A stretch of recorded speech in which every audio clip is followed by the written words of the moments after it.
Welcome, everyone, to our special webinar at the Crossroads, Navigating the Future of Gender Equality.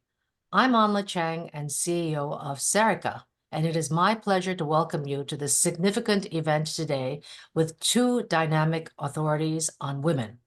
As we gather to discuss one of the most critical issues of our time, gender equality and its future, it's essential to acknowledge the incredible work being done globally to drive change.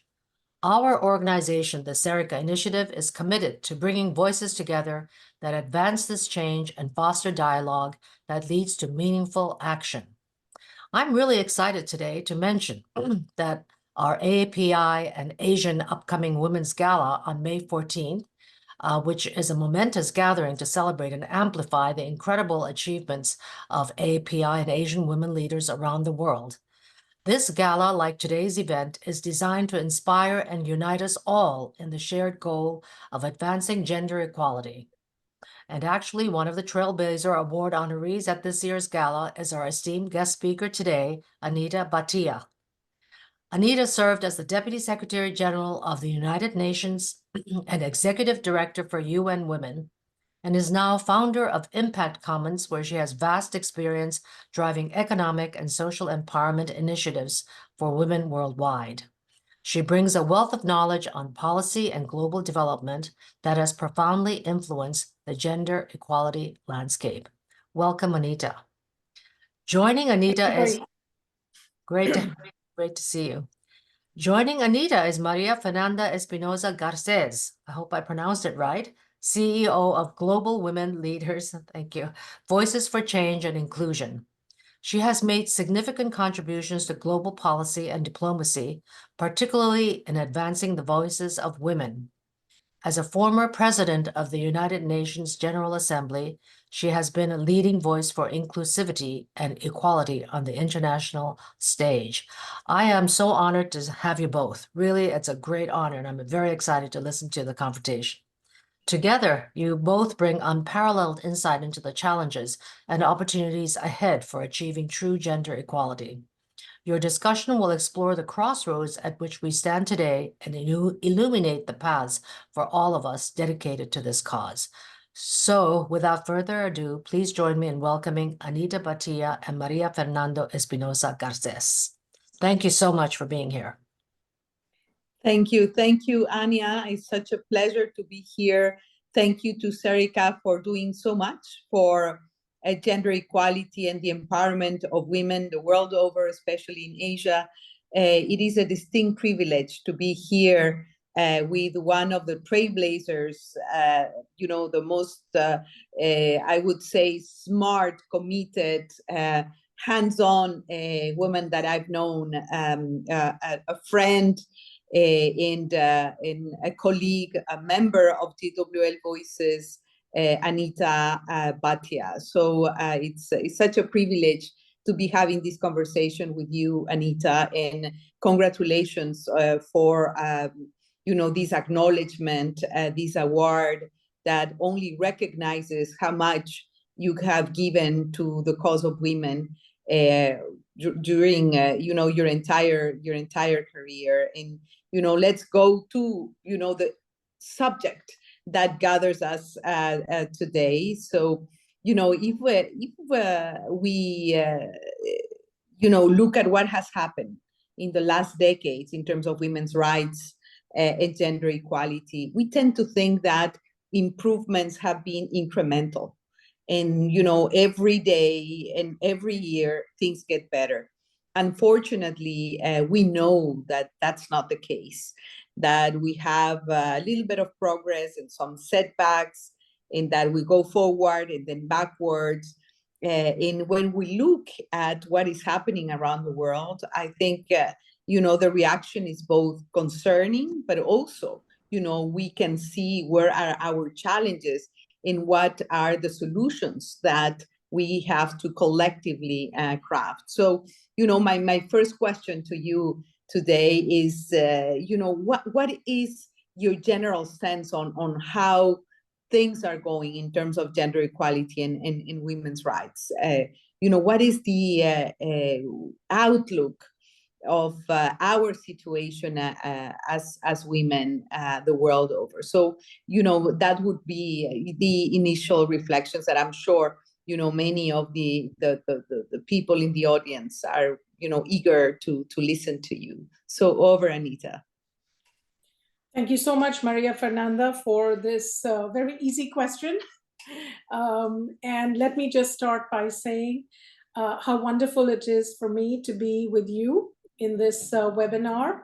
And I also want to take a moment to thank the Serica Initiative for doing the honor of giving me this Trailblazer Award.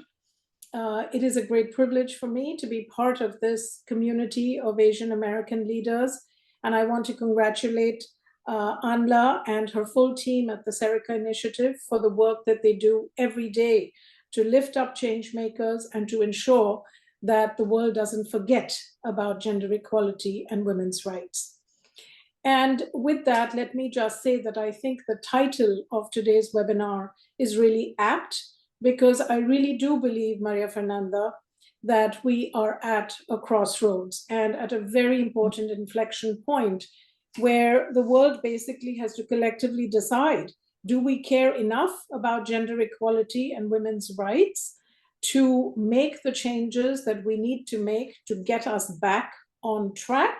Or are we just going to let the current situation deteriorate further? As you said so well in your introduction, I do think that most of us, and particularly me, who was a student of history, tend to think that things get better over time and that progress is always linear and forward-looking. But as we have seen in the last few years in particular, what we are encountering is an extraordinary situation of pushback against women's rights and gender equality. And this is rooted firmly in the rise of what my friend Jamie Drummond calls nativist populism, as well as increasingly conservative and authoritarian governments in different parts of the world.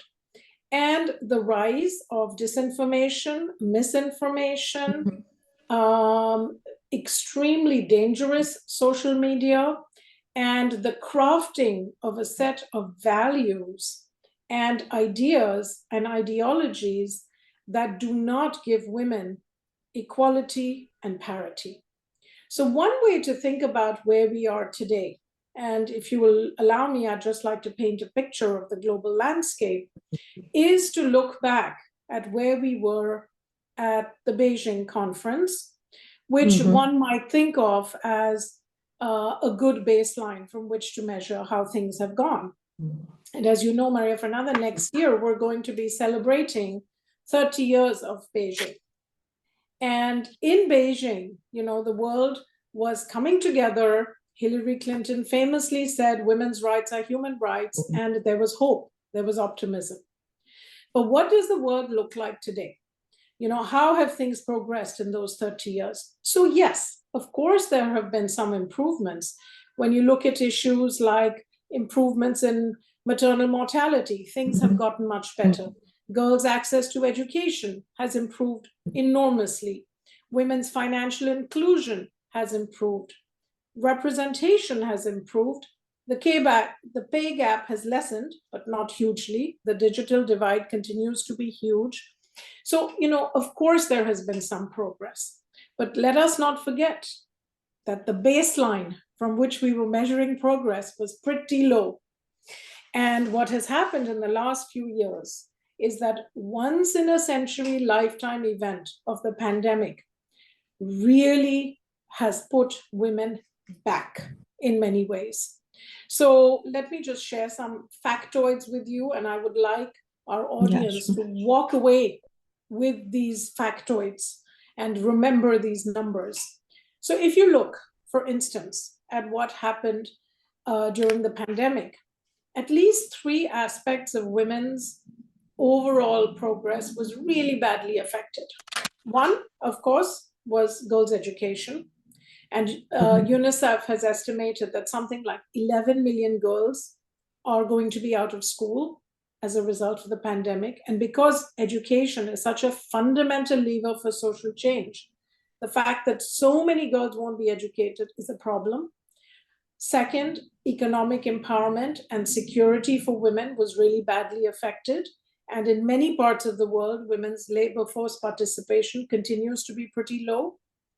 And when you look at things like representation of women, and this is something you have done a great deal of work on, you know, the fact remains that even today, only 25% of parliamentarians are women.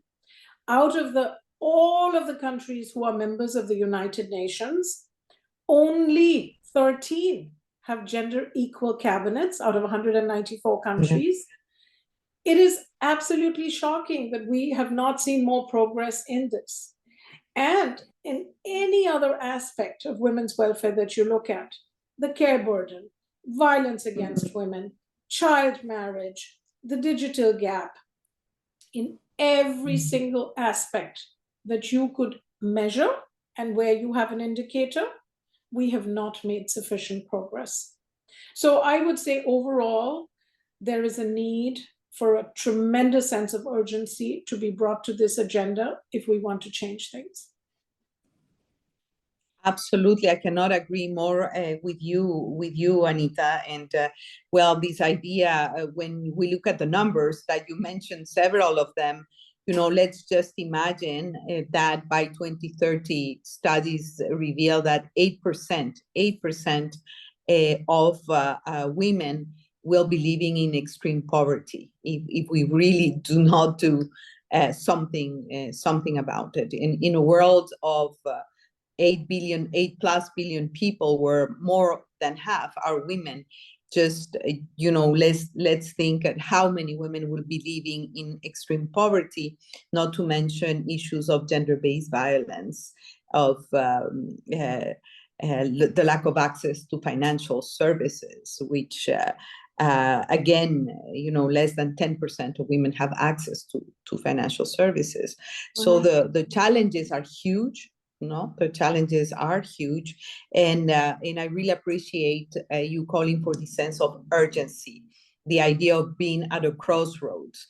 I mean, what kind of future, what kind of democracy, what kind of prosperity we want to build if we leave behind half of the world's population? It really doesn't make sense. And perhaps I would like now, you know, to tap into, you know, an issue that is one of your key expertise, which is the economic empowerment of women in terms of, as mentioned, access to financial services, investing more in women.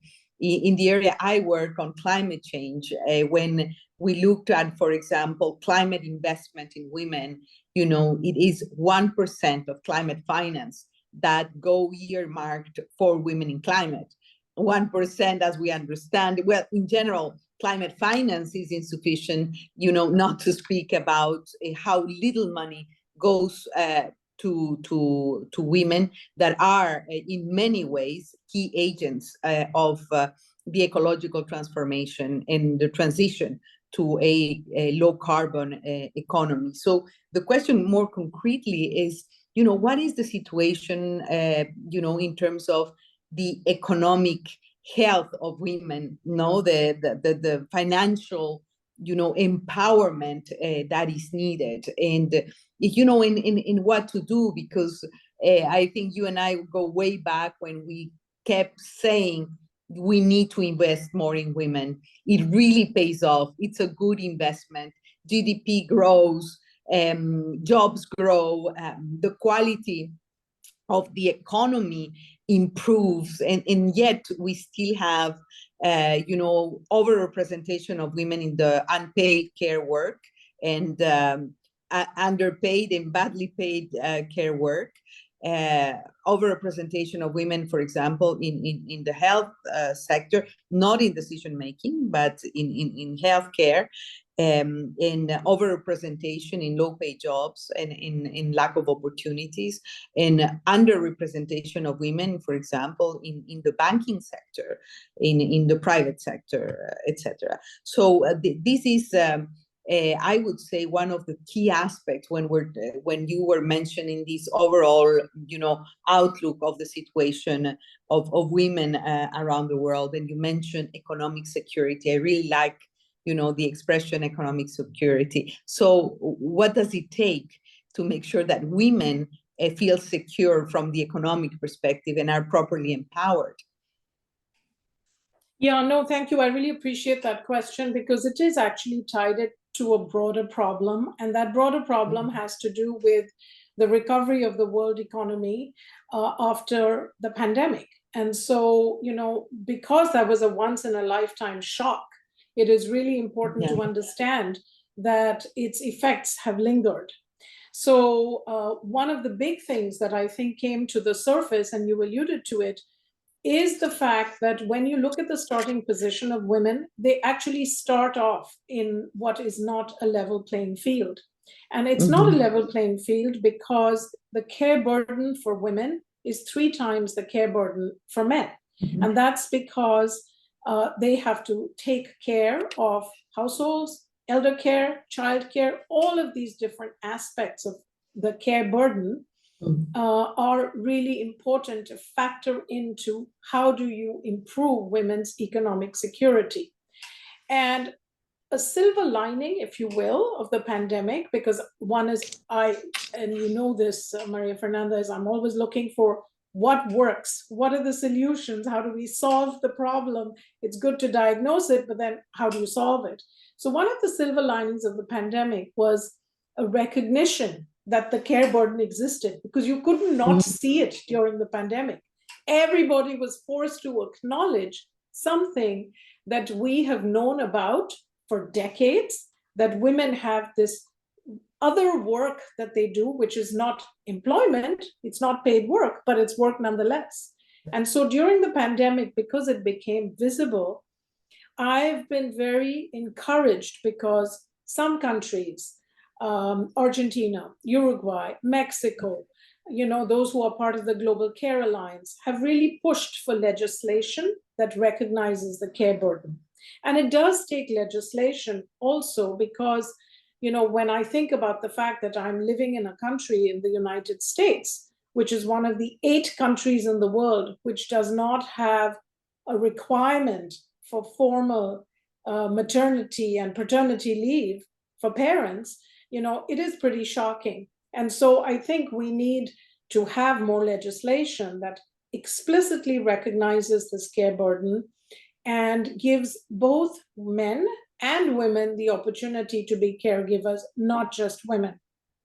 So I think that's a very important thing. The other thing, of course, is we have to continue to address the fact that in many parts of the world, the great majority of the informal sector is made up of female laborers. And actually, if you move economies and countries from being in the informal sector to the formal sector, you also create more security because you have more legislation, you have more rights, you have an infrastructure around employment, which is very important. So another way to ensure economic security is to make sure that we are helping countries and those who are in charge of helping countries on their economic development path, and governments are focused on the transition from informal to formal. One other very important issue, of course, is the issue of labor force participation. In many parts of the world, after the pandemic, female labor force participation tanked. It became really bad. If you think about, and there are some countries where there's a real issue and a conundrum around why is it that women have not gone back to work? One of these countries is India, where female labor force participation has actually been stuck at something like 19% for a long time, and that needs to be solved. And there are other countries, some in Europe, where female labor force participation has gone up. But governments have to think about female labor force participation as a specific area of work. I would say another really important thing that business as well as governments have to focus on is the pay gap. Why is it that in 2024, women still are earning on average, anywhere between 16 and 20% less Yes. than men.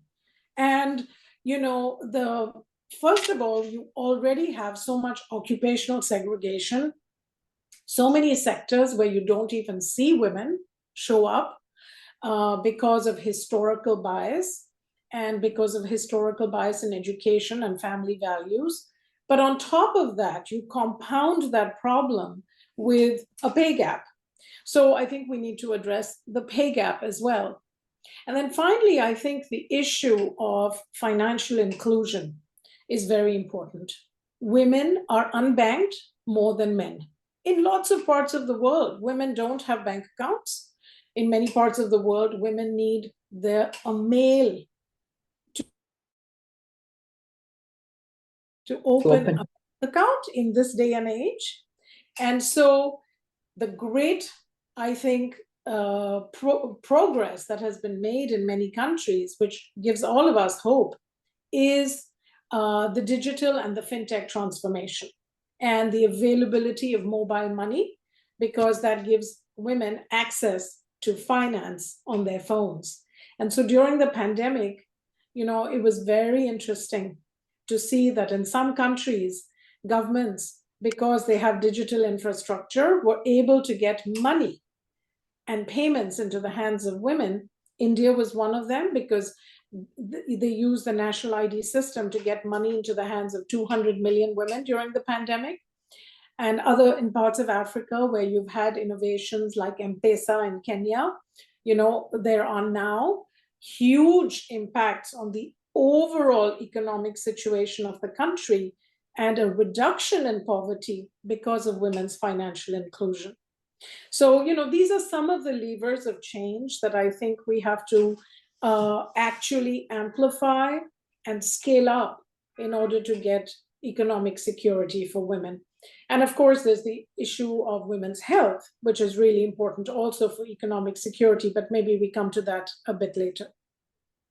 Well, Anita, thank you. Thank you, because you provided us with a roadmap of the things that we need to do in terms of good quality jobs, transit from informal to formal, look at the participation of women in the labor force in general, but also the issue of the pay gap. In some countries, it goes above 20%. The global average, as you said, is around 20%, which is very unfair, but really a bad economic choice, as well. And the issue of the financial inclusion and to overcome, the digital divide and the importance of access to finance using, the possibilities, the wide possibilities of new technologies. And yes, indeed, in many parts of the world, women need to ask permission to their husbands and partners to open a bank account. This is the 21st century, and we still need to deal with this issue. And basically, you said, more responsibility both from the public and the private sector to be very careful and look at inclusion of women in the workforce, but also looking at the pay gap in looking at gender parity, when they have to hire, and because we are so well equipped, but then there is an issue, as you said very well, of opportunity and fairness as well. So there's a long way to go. You mentioned something that is also dear to my heart, the issue of health and in access to health services for women. This is a major issue we are seeing in many countries, which is very concerning, I would say, a setback and regression in policy and legislation, for example, on female genital mutilation, on child marriage. And again, COVID not only had an economic impact on women, but also very much on the access of women to health services. This is one of the, I would say, in the women's rights agenda, one of the most critical issues. We're coming out of the 30 years of the International Conference on Population and Development, and we see that, during these 30 years, things have not gone better in all fronts. Yes, in terms of maternal mortality, we are doing better. And the children that they live better, and there are more chances for children to be alive in the first year of age. So there are many indicators that are saying, well, we are improving, but in other fronts like FGM and child marriage, we're not doing that well. And the issue of the access to sexual and reproductive health also has become a huge challenge. So this is an area that is very much connected, to the basic fundamental human rights of women, but also, to the issues of economic empowerment and participation in the labor force. So what is your take on what are the things that are pending, to ensure that women live healthier lives and enjoy their full rights? Yeah, this is a topic that's really close to my heart, María Fernanda, because the thought that my daughter, today living in the US, thankfully she lives in New York, but if she was living in Texas or in Florida, she would have fewer rights than I did at her age. I mean, that is a very telling illustration of how far back we have gone and the regression in women's rights, because having bodily autonomy and having the ability to choose what to do with your own body is foundational for women's health and for women's rights.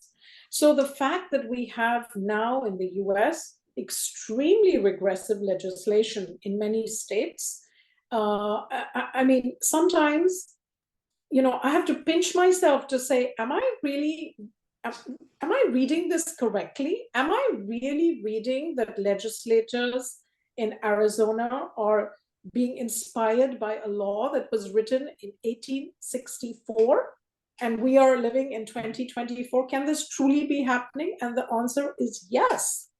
And so I think we are at a very dangerous point for women's rights in many different parts of the world. We have seen this regression, not just in the US. We've seen it in formerly progressive countries, Hungary, Poland, many parts of Africa. Ideologies have changed for the worse. And abortion rights are being challenged everywhere. So that to me is fundamental. And it is absolutely essential that women vote and take back those rights and reassert our right to have full bodily autonomy. I think that's really important. I think the other issue, of course, is we have to recognize the historical and very deep inequities when it comes to women's health and investments in women's health. So if you look at, the amount of money, just one indicator that is spent on research into women's health issues compared to similar issues for men, the disparity is striking. And, just one simple way to illustrate this is if you take the issue of cardiovascular health, for instance. Now, when a woman has a heart attack, and of course, as we're all aging, we start to think about these things, female heart attack presents very differently from a male heart attack. And yet, how many doctors talk to you about this? How many doctors spend time discussing this? How much research is done onto women-specific issues? It's just not enough. And part of it is stigma and social attitudes. It's messy, it's uncomfortable to talk about menstruation, menopause, and yet these have fundamental impacts on women's lives. And we know from a report that was released at Davos earlier this year that if you invest appropriately in women's health, you can add $1 trillion to the world's economy. So this is something that is not just good for women, It's good for their family, for their community, for society and economy at large. It is good for global welfare. So, these decisions have to be made both on moral grounds because it's the right thing to do, but also on very pragmatic grounds because it is the smart thing to do if we want a more prosperous and happier world. And then I think, one other issue I do want to talk about on women's health, which we don't often think about as just as a health issue, is the silent pandemic of violence against women. Because, you alluded to child marriage. The fact that in this day and age, you still have on average 12 million girls getting married before the age of 18. And in developing countries, 40% of girls, of the female population that gets married is under 18 years of age. And actually, when you look at the number of girls who get married before the age of 15, it's 12% in many countries. That is a very high number, and that is violence against girls. And then intimate partner violence, of course, which we all see but don't react to because we are inured to it, is, in my view, also a major health issue as well. Because when victims are victims of violence, this is of course affecting them physically, mentally. This is a health issue. And this is why I have been calling on WHO to declare violence against women a global pandemic. Because although we don't see it as such, it actually is a pandemic given its proportion, its frequency, but we have seen so much of it that we can no longer really see it. Well, that was powerful, Anita, absolutely powerful, because we often think that we are already in the right place in terms of, health rights of women. And what you're basically saying is we need to be alert because the gains that we have had are not there to stay, unfortunately, in that we see setbacks and we see regression in policy, in legislation, on female genital mutilation, on child marriage. These 12 million girls that have to get married before 18 years old. And, in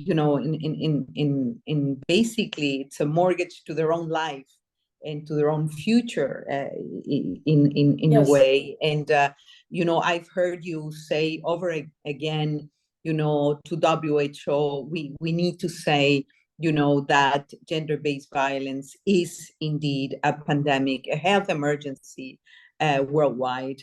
It is intimate partner violence. It is violence in the workplace. It is harassment in different spaces and places. It is femicide, and the numbers are growing. This is so painful. Women being literally killed, and most of these women that are killed is not by war, but the intimate partner, and the numbers are appalling. I mean, we are speaking about, I think, 90,000 women killed every year, and the numbers are growing. In my part of the world, in Latin America, Yes. the numbers are, terrifying. So yes, indeed, gender-based violence should be declared, a health emergency, a pandemic that needs to be treated as such. With the right investment, with the right policy responses, with the right legislation. And again, you mentioned something that it goes unnoticed, but even the very basic research on health, on women's health, and the investment I have seen. When I served in the Lancet Commission on COVID-19, we looked at the injustice and disparities, how much money is invested, in research. which is already not enough. But when you talk about research in women's health, the numbers go even lower. So there are many fronts in as you say, the issue of women's health is not only an issue of rights, which it is, very and fundamental human right, but also it makes economic sense. Your number of how much we can increase GDP just investing in having women in good health is it really it's a good investment. It pays off, besides the most important part, which is a fundamental human right. And when you were reflecting on the connection between women's rights and health, I was saying, we remember vividly still, because the COVID-19 is so fresh in our memory still, the issue that you mentioned at the beginning, which is the issue of women leadership and women participation. I said, women are overrepresented in all areas of the economy that are informal, undervalued, underpaid. We are overrepresented, including, of course, in the care economy, in the health sector, etc. But we are underrepresented in positions of leadership, in positions of power, in positions of decision making. You provided some, data on how many women we have in parliaments, which I think it's 70% men. That's, I think, and only 26% women in parliaments. But this same ratio, can be found in every single other space. In cabinets, women heads of state and government, but also in the international system. And I would like to hear your views on the issue of political participation and representation.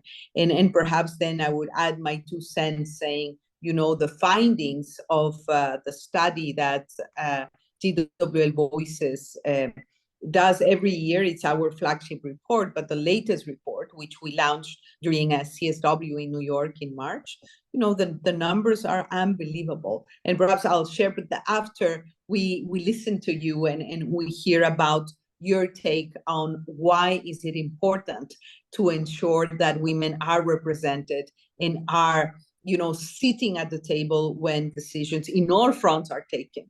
I often say, we need to be in the driving seat, not only on issues that relate to women, on women's issues, but in every issue, from disarmament to artificial intelligence, to defense and security, everywhere. Because, first of all, because we are capable, because it's fair, and the decisions that we take are often, the right decisions. And I started with the issue of COVID and the best practices in handling a pandemic that, for which we were not prepared. We didn't have the tools, we didn't have the rules, we didn't have, the protocols to deal with a pandemic of the dimensions. You see, what were the good examples? The good examples were mostly women were leading. In New Zealand, Jacinda Arendt, in Iceland, in places where women basically were in charge, and that is very telling. So what's your take on this? Yeah. Well, no, look, you said it very well, María Fernanda. Women have to be in the room and at the table. If I had to encapsulate this in one sentence, I would say women have to be in the room and at the table. But, and I want to come back to this issue, but I do want to say one more thing on the women's health issue, which was a lingering thought in my head. And that was that, I'm a member, I was reminded of this when you mentioned the Lancet Commission on Gender-Based Violence and Maltreatment of Children. And so, of course, we are looking at what has happened in terms of gender-based violence. And I just want to say that this was one of the things that during the pandemic, we had a moment of hope, in the sense that one of the obvious things that happened during the pandemic because of this huge and exponential rise in violence against women was that we had governments speaking about this as a public policy issue, almost for the first time, because previously, when you have partner violence, it is something that you say, well, it's a private matter, it's a household matter. But because the rates were so high during the pandemic, you actually had governments having to intervene, and you had Scott Morrison, the Prime Minister of Australia, talking about violence against women. You had President Macron having to rent 20,000 hotel rooms for victims of domestic violence. Unfortunately, after the pandemic, that attention, that public policy attention to violence against women as a major constraint on society and economy has disappeared, which is why we need to reinsert that sense of urgency around this topic. I just wanted to mention that as a, sort of something that was important during the pandemic, but then died. Now, coming back to this issue of women being in the room and at the table, I couldn't agree with you more that representation really matters. And it really matters because for people, especially for young girls and women, you can't be what you can't see. So if you can't see a female CEO, if you can't see a female president or a female prime minister, how can you dream of being one? So the issue of representation is absolutely vital. And I think it is shocking, as I said earlier, that in 2024, you still have only 26% of parliamentarians being women. And at this current rate, to get parity in national legislatures, it's going to take us up until 2063. So we have a long way to go. And then when you look at, heads of state who are women, when I was Assistant Secretary General at the UN and Deputy Executive Director of UN Women, we launched this initiative to create a coalition of female heads of state. Well, there weren't very many in it because out of the 194 countries in the UN, you only had 25 who were female heads of state or government. So, it wasn't so difficult to launch it because the numbers were so small. And, when you think of gender parity in cabinets, as I said at the outset, only 13 governments in the world today are gender equal. And then when you look at, what are the positions that these women are holding, you still have so much bias, and so many of the positions that are being held by women are what you would call the softer portfolios: health, gender equality. You don't have that many ministers of finance who are women. You have some in the world, but less than 15. You don't have that many ministers of defense who are women, maybe 14. And then when you look at boards, when you look at Fortune 500 companies, it is pretty astonishing that less than 10% of Fortune 100 companies are run by women. And it is pretty shocking that when you look at boards of large companies, public or private, there is not yet gender parity. So I think it's very important that we have some sort of legislation that forces women to be considered as board nominees, as well as, we need more enlightened leadership at all levels so that there is a affirmative obligation to groom and develop the next generation of female leadership, whether it is in politics or in the private sector.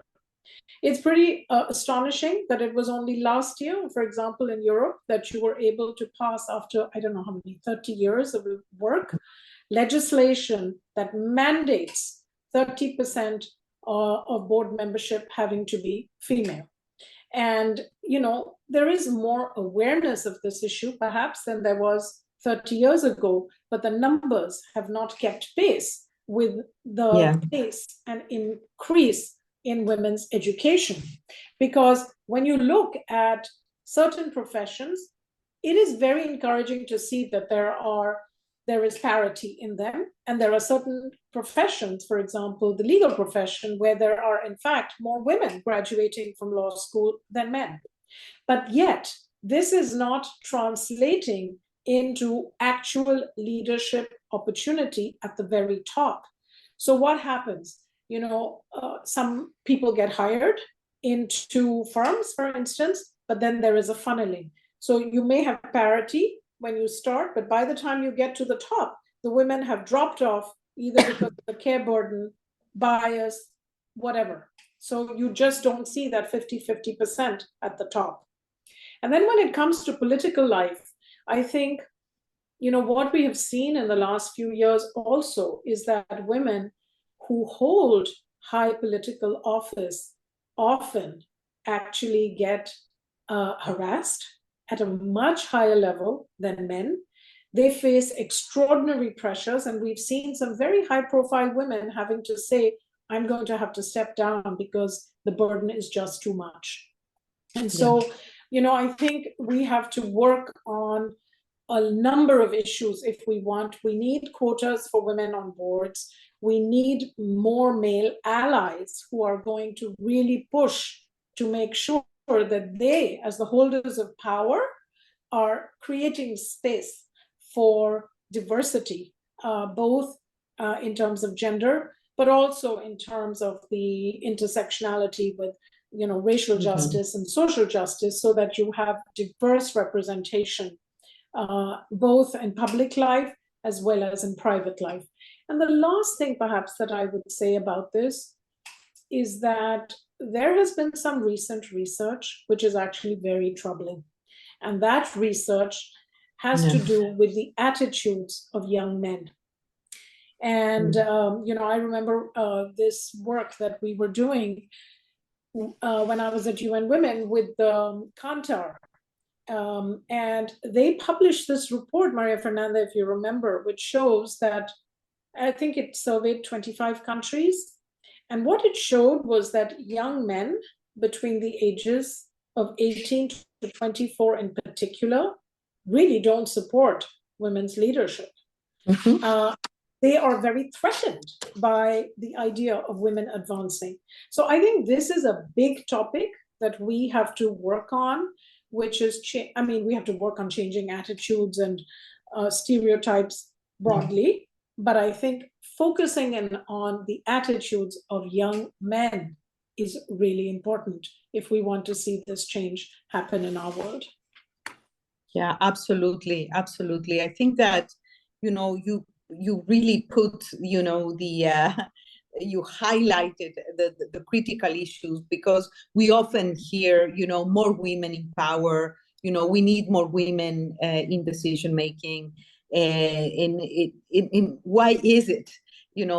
First of all, because it makes demographic sense. We are 50 plus of the world's population, and places of decision making and power need to reflect the composition of society. So this is a very simple. But then it's the issue of quality. When we are given the space, the right to participate, the quality of decision making is good. And leaders, female leaders in many places and spaces, have proved once again that it really matters, that gender parity in spaces of decision making brings quality. For example, in the world of peace and security, of women, peace and security, so many studies showing that when women participate in mediation and peace processes, the agreements are reached, sooner, faster, and, the outcome lasts longer, it's more sustainable. And these are not just words, there is so much evidence. We mentioned the example of COVID, but in all fronts, when women are in parliament, the quality of the laws that are passed, proposed and passed and agreed upon, etc., etc. So I think it makes sense. But as you say, why is it, we're still, so lagging behind on many fronts. And you said, well, stereotypes, a prejudice, but also this idea that if you win, I lose, in a way, So I think that we need, the partnership in the alliance with men, with feminist men, that understand, how, better societies work with a fair representation of women in decision making. And as you said, one thing is to, comply with the quotas. A different issue is to have women in decision making with power. And I always make this difference because, in cabinets, as you said, okay, the soft areas for women, and being a former Minister of Defense, believe me, I know how prejudice work. And we have to really, put that, make it evident, but also, continue to advocate and fight for this, because it's not a given. Anita, we are, reaching the end. We have a few questions from the audience that I would like to ask you. Perhaps I would like to ask you the questions that I received, at least pick one or two, and then allow you, for a closing that hopefully, would give us, hope. What are the solutions? All these are human-made challenges and problems, and a world with gender equality is a world that we all deserve, as a human family. So, I mean, you're always been a person that looks for solutions, how to understand better the reality we face, but also where are the realities. But, just picking two of the questions from the audience. The one question is about books, or entertainment movies that would bring the issue of women's rights to the fore. What are your recommendations? I have of course, my own favorite list of books and movies. And the second question is, something that I think it's very, very important, that not all women in power, are advocates for women's rights and gender parity. And not all women leaders are really committed to the agenda of women's rights and gender equality. And, basically the question is, could you, mention some of these women? I would say, let's be positive and optimistic. Which are the women that, being in leadership, have advocated for the rights of women and for gender equality? There are many out there, of course, but the question is to you. So I would leave you with these two questions. Thank you, María Fernanda. So starting with the second question first, I think it is a very astute and important observation, and it's actually something I was going to comment on, which is that it's not enough to have women in power, and improving gender equality outcomes and ensuring empowerment of women is not only a woman's job. This is, women's rights are human rights. This agenda belongs to humanity, and the benefits accrue to humanity, not just to women. And so this is an agenda for men and women. And so I think the issue that is really important is having feminist values. I think it is really important for men to have feminist values too, not just women. And so the values is something that I think is foundational, because it is absolutely the case that you can have women who reach positions of power and then implement decisions that are actually fundamentally opposed to the welfare of women. You just have to look at what happened in the US Supreme Court, where you have a female justice whose presence on the court enabled the toppling of Roe v. Wade. So, this is not something, it is not the case that there is a one-to-one correlation between female representation and improvement of outcomes. So we always need to focus on values and whether or not leadership embodies the values that help women progress. In terms of books and movies, gosh, the list is long off the top of my head. Okay. You know, The Second Sex by Simone de Beauvoir. Mm, I personally, loved A Room of One's Own by Virginia Woolf when I yeah. was, a young woman. I can think of many, but those are the two that jump to mind when I think about, important, and of course, anything by Germaine Greer, anything by Gloria Steinem. These are the people who blaze the way for many of us. And it is important to read not just women's rights writers, but also, go back to great literature, because actually, when you read certain books, one book that was very influential for me as a young woman was Thomas Hardy's The Mayor of Casterbridge. Now, you wouldn't, Hardy is not a feminist writer, but the book was very influential for me because in The Mayor of Casterbridge, I don't know if you remember how the story opens, but this man who is down on his luck ends up selling his wife. His wife, market. yes. And I remember as a young woman reading this, as a young girl reading this and saying, how horrible. And I must make sure that whatever happens, I am never in a position that somebody could do this. Yeah. And so the idea that this woman did not have agency, did not have choice, did not have freedom to decide was something that, was ingrained in me as a young girl, as a young child, very early on. And it was not a feminist book, but it was a beautiful and moving story, which had a profound emotional impact.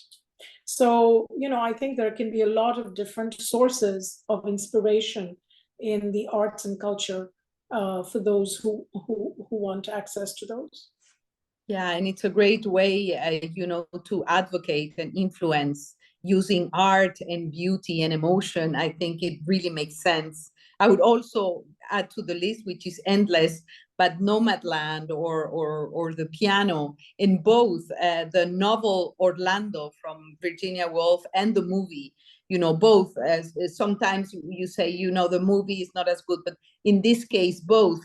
The Orlando the movie and Orlando the novel from Virginia Woolf, I think makes sense. But in any case, and we can send out, if they write to us on LinkedIn, send more recommendations, and simply read history with a feminist lens. And believe me, there are hundreds of women that have really made the difference, even if they are completely ignored and silenced and made invisible throughout history. So that makes sense. So Anita, we're reaching the end. Just one sentence, just to say that it has been a privilege.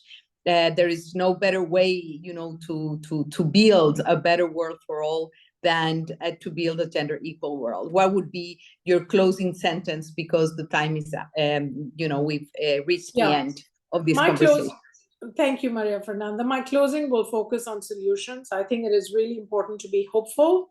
And I want to say that there are, I think, quickly, I want to say 5 things that I think are essential for us to think about as we go forward in terms of how do we solve this. 1, the right legal frameworks. And I want to give a shout out to an organization called Equality Now, which works on ending discriminatory laws, particularly family laws that discriminate against women. Why shouldn't women own property the way men can, for example? So laws. Second, mainstreaming. Gender has to be part of everything. You said it well, Maria Fernanda. It has to be mainstreamed into budgets. It has to be mainstreamed into policy. Gender equality cannot be achieved unless we are thinking about it when we think about climate change, when we think about finance, when we think about health. Everything should be thought of through a gender lens. So let's mainstream gender through budgets and public policy. Number 3, male allyship. We need men to speak more about this issue. this is not a woman's issue alone. Number 4, we need more role models, because you can't be what you can't see. So the role of leadership, representation is very important. And finally, we have to work on unconscious bias, on attitudes, on stereotypes, and on ensuring that in our family units, because everything starts at home, we are role modeling the right values that will allow us to have people who are committed to this agenda and can together help to build a much better world. I'll stop there. Thank you, Anita. So enriching, so empowering. Thank you so very much.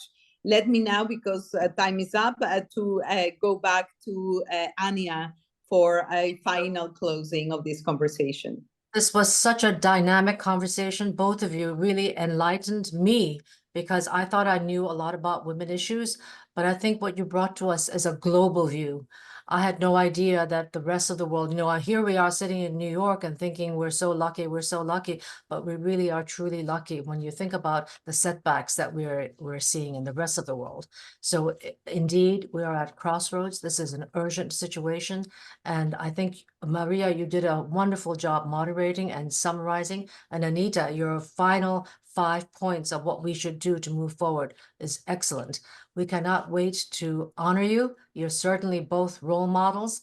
This was a fantastic session, and we are hoping to have many more legs after this, so that many, many more women and men can listen to this, watch it, and make a difference to change, so we can keep moving forward. Thank you so much for enlightening us today, and it was an excellent conversation. All the best, and see you very soon. Goodbye, everybody. Thank you, Angela. Thank you, Maria Fernanda. And honor Anita. See you soon. Thank you. Thank you.